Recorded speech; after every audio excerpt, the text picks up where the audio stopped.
जी नाज़रीन, अस्सलाम वालेकुम। कुछ खबरें हैं, कुछ खदशात हैं और खदशात ऐसे हैं, इतने खौफनाक हैं कि मेरी बड़ी ख्वाहिश है कि वो खदशात गलत साबित हों। हालांकि जो भी तजिया कार होता है उसकी ख्वाहिश ये होती है कि उसका तजिया दुरुस्त साबित हो और वो अपने आप को बाद में क्लेम कर सके। लेकिन ये इस किस्म के खौफनाक खदशात हैं कि मेरी अपनी ख्वाहिश ये है कि ये खदशात गलत साबित हो, मैं गलत साबित हूँ।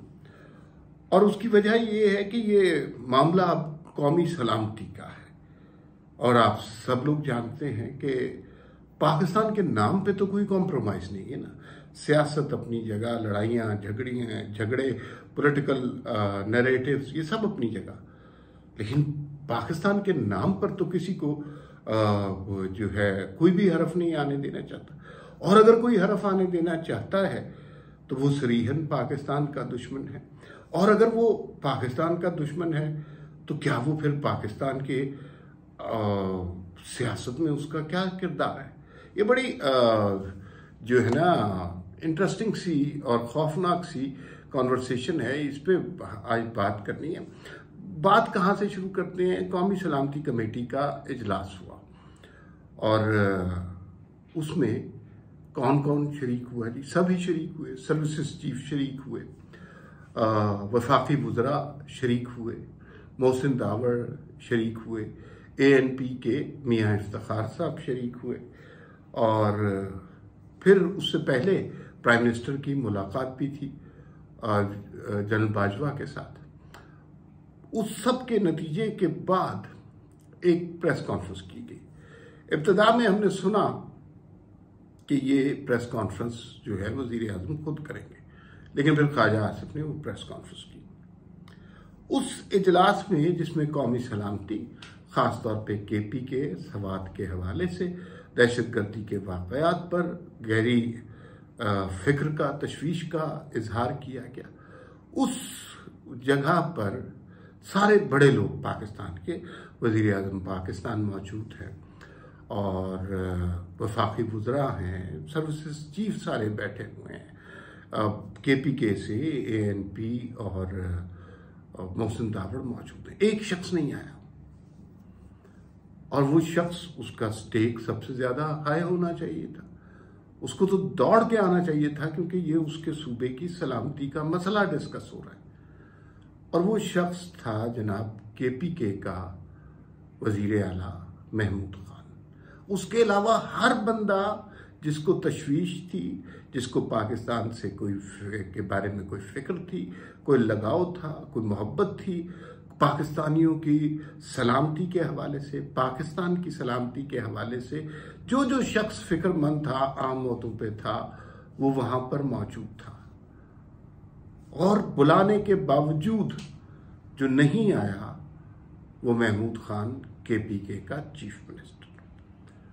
बहुत ज़्यादा डिटेल तो सामने नहीं आई, लेकिन ये पता चला कि जो है नेक्टा को दोबारा फाल किया जाएगा, एंटी टेररिज्म को ज़रा फाल किया जाएगा, दहशतगर्दी के ख़िलाफ़ सख्त इक़दाम किए जाएंगे, एक कौमी बयानिया तख्लीक किया जाएगा और KPK में और सवात में जो सूरत हाल पैदा हो रही है उस पर आज खुलकर बात करते हैं। उसके बारे में तशवीश का इजहार किया गया और फिर इस अज़्म का इआदा किया गया कि मुल्क की सलामती को ऊपर कोई कॉम्प्रोमाइज़ नहीं है। लेकिन जिस शख्स के सूबे के बारे में ये बात हो रही है, जहाँ दहशतगर्दी के वाक़यात बढ़ते जा रहे हैं, जहाँ सवात के लोग एहतजाज कर रहे हैं कि हमें बचाएं और ये जो बाहर से आने वाले हैं इनको निकालें, उस सूबे का वज़ीर आला आज इस मीटिंग में मौजूद नहीं था। उस वज़ीर आला से आप बात करें कि उसने इमरान खान के किस जलसे में जाना है, किस जगह कितने बंदे पहुंचाने हैं, अपना हेलीकॉप्टर लेके खान साहब की खिदमत में कितने बजे चिंची की तरह रवाना हो जाना है, मिनट नहीं लगाते। लेकिन ये जो है, ये वो सारे पार्टिसिपेंट जो इसमें शरीक थे उनकी भी इंसल्ट है और कौमी सलामती बयानिए की भी एक बहुत तजलील की बात है। कि इस कदर अहम मीटिंग है, और मीटिंग भी आपके सूबे के बारे में है। वहां पर जो दहशतगर्दी के मसाइल हो रहे हैं, वहां पर जो तालिबान का इम्पैक्ट हो रहा है, ये वाकयात यहां से खत्म हो गए थे। लेकिन एक शख्स जिसे हम तालिबान खान कहते हैं, वो उनके साथ जिन्होंने हमारे फौजियों के साथ, हमारे जवानों के सरों के साथ फुटबॉल खेले, वो उनके साथ मज़ाकरात पर तुला हुआ था, और वो उनको अपने दफातर भी बनाने देना चाहता था, और उसकी हमदर्दियां भी उनके साथ थी। उस शख्स के उस सूबे में ये दहशतगर्दी के लॉ एंड ऑर्डर के वाकयात हो रहे हैं, जहां गुज़िश्ता 10 साल से इमरान खान की हुकूमत है, जहां पे पहले 350 डैम बनाने का दावा किया गया, फिर उसके बाद तालीम का सुनामी आया, फिर उसके बाद इंसाफ का सुनामी आया, फिर उसके बाद BRT का सुनामी आया, फिर उसके बाद बिलियन ट्रीज का सुनामी आया, और वो सुनामीज आते गए, और आहिस्ता आहिस्ता KPK का सूबा अंधेरे में, तारीकी में, तनज़्ज़ुली में डूबता गया। और KPK के अवाम से जाकर आप पूछें कि गुज़िश्ता 10 साल में कितनी तरक्की हुई है, कौन कौन सा सुनामी आया है, तो वो आपको बता देंगे। यहाँ पर भूख का सुनामी आया है, यहाँ पर गुर्बत का सुनामी आया है, यहाँ पर 10 साल में बेरोजगारी का सुनामी आया है, यहाँ पर तशद्दुद का सुनामी आया है, यहाँ पर नफरत का सुनामी आया है। तो KPK की सूरत हाल ये है। फिर अब दहशतगर्दी के वाकयात जिस तरह जोर पकड़ रहे हैं, जिस तरह हमने वो सवात में लोगों के एहतजाज की तस्वीर देखी, इस तरह का एहतजाज तो हमने पहले देखा ही नहीं। लोग अपनी हिफाजत के लिए निकल आए हैं, और लोग जो हैं इस बात पर मुस्सिर हैं कि ये जो बाहर से आए हुए लोग हैं, इनको निकाला जाए। तो ये सिचुएशन जो है बड़ी गंभीर है, और मज़े की बात, अफसोस की बात यह है कि उस सारी सूरत हाल में वो शख्स मौजूद नहीं था जो उस सूबे का जिम्मेदार है, जो सूबे के करोड़ों लोगों की हिफाजत का जिम्मेदार है। सारे पाकिस्तान के लोग बैठे हुए हैं उस सूबे के अंदर होने वाली दहशतगर्दी के वाकयात के हवाले से फिक्र कर रहे हैं, तशवीश का इजहार कर रहे हैं, कुछ इकदामात कर रहे हैं। लेकिन नहीं आया तो वो वजीर आला KPK महमूद खान नहीं आया। ये अगर ये समझा जाए कि उनकी तबीयत खराब थी या कोई और उज़्र था, तो कोई ऐसा उज़्र भी पेश नहीं किया गया। इसका बराह रास्त मकसद था इंसल्ट करना इन पार्टिसिपेंट्स की। इसका बराह रास्त मकसद था कि उस कौमी बयानिए की तौहीन करना, कौमी सलामती के लिए जो इक़दामात किए जा रहे हैं उनसे रूगर्दानी करना, और सिर्फ इसलिए कि वहाँ पर एक फस्ताई हुक्मरान की जमात की हुकूमत है। KPK में 10 साल हो गए हैं इमरान खान साहब को, और जो वहाँ की सूरत हाल है वहाँ के लोगों से ही पूछकर बताई जा सकती है, और वहाँ से लोगों से बात करने का आपको मौका मिले तो आपको वो बिल्कुल क्लियर कर देंगे कि इस सूबे में तब्दीली के नाम पर तनज़्ज़ुली किस तरह आई है। अब जो लोग वहाँ पर मौजूद थे, देखिए होता ये है कि किसी बड़े डिनर में, किसी बड़ी दावत में आपको बड़े एहतमाम से आपके मसाइल डिस्कस करने के लिए बुलाया जाए, और आप उसमें ना जाएं, तो इसका मतलब है कि आप उसकी तौहीन कर रहे होते हैं मेज़बान की। और जाहिर है ये इंटेंशनल है, ये गलती से नहीं हो गया, ये भूल से नहीं हो गया, ये इंटेंशनल है। इसका मतलब ये है कि अब कौमी बयानिया और है और KPK का बयानिया और है।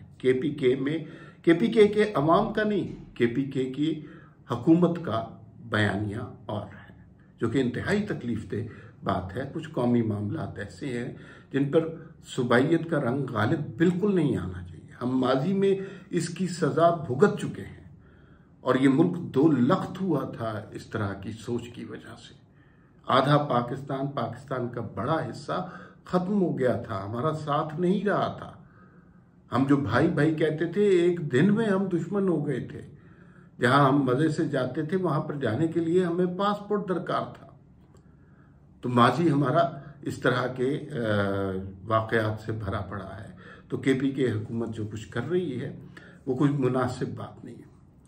ख्वाजा आसिफ साहब ने उसके बाद प्रेस कॉन्फ्रेंस की और सवात के वाक़यात पर तशवीश का इजहार किया, बल्कि ये सवाल भी उठाया कि सवात में ऑपरेशन क्यों नहीं हो रहा, होना चाहिए। अगर वहां पर दहशत गर्दों की आमाजगाहें बन गई हैं तो उनको रोकना चाहिए, और उसके लिए हर मुमकिन सिविल, मिलिट्री, इंटेलिजेंस एजेंसीज हर तरह का अब काम करना चाहिए। एक एक पाकिस्तानी की जिंदगी अजीज होनी चाहिए, कीमती होनी चाहिए, तो उसके ऊपर जरूर एक्शन। ख्वाजा आसिफ ने ये जो बात की है ये बड़ी बामानी बात है, और इससे पहले इस तरह बाकायदा ऑपरेशन का नहीं सोचा गया, इसलिए कि इससे पहले शायद उन कुव्वतों को की परवाख्त की जा रही थी, उनकी निगहबानी की जा रही थी, उनकी रहनुमाई की जा रही थी, उनकी हौसला अफजाई की जा रही थी, और वो सारी सूरत हाल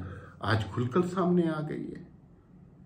तो वो जिन कुव्वतों की हौसला अफजाई की गई तो वो तो पाकिस्तान की शहरियत को, शहरियों को, अमन को, कानून को, आइन को नहीं मानते।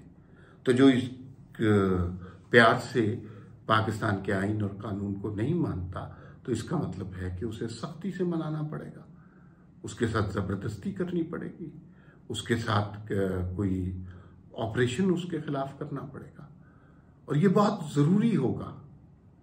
माजी में भी हमने ऑपरेशन किया, और वो इलाके जहां पर एक वक्त ऐसा आ गया था कि खौफ था, जहां पर लोग पाकिस्तान का झंडा घरों पर नहीं लगा सकते थे, और हम इस्लामाबाद में बैठे ये सुनते थे कि वही लोग, वही तालिबान मारगल्ला की पहाड़ियों तक पहुंच गए हैं। लेकिन वो लोग यहाँ उसको क्लीन अप किया गया, उस सारे मसले को ख़त्म किया गया, और फिर उसके बाद एक नई